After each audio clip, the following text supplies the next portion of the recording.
I've heard some people talk about generative AI being the end of photography. Now, while you can use it to generate images, and I can see that impacting stock photography, as a matter of fact, if you go look at some of the stock photography that is available, it is generated as opposed to being photographs that were taken. But there are many things that you can't capture with generative AI, obviously. You're not capturing those moments in life. So while it can be used as a form of art, I don't see it supplanting photography at all. But I do want to point out that sometimes just letting the AI generate images can come up with some wonderful things for a photographer. Now, some of the things I've seen as I've just let it generate randomly is some absolutely incredible poses, some poses that obviously a human being would not be able to maintain for very long, if at all. Things that are would be uncomfortable if not too stressing on knees or ankles and things to hold for very long.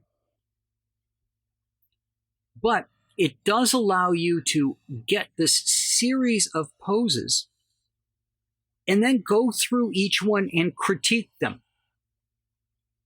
And the reason I say that is, what is it that you like and you don't like about the pose? Now, you may not like any part of it at all, and you want to throw the whole thing out, and that's perfectly fine. But you may see something in there that you like. For example, one of the things that a lot of the poses that came out generated point out is the model that was created always had her back arched and her shoulders back, which is what I would want in a client.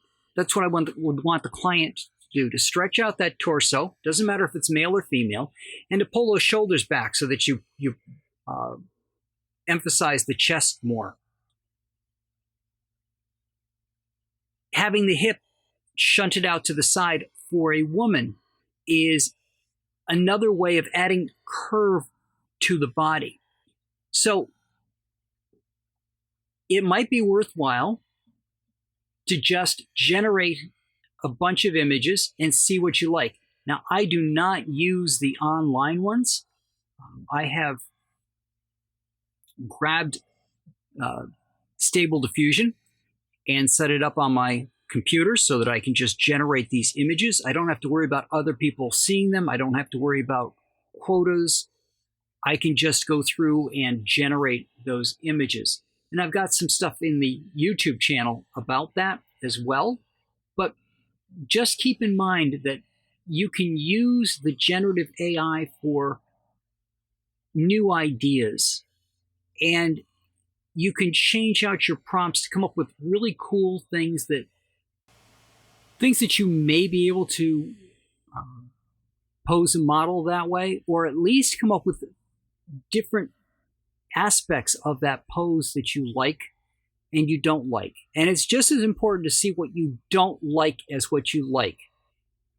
Because that way you have a feel for when you're going out and you've got the model in front of you, your client is in front of you, and you're going through and taking the photographs.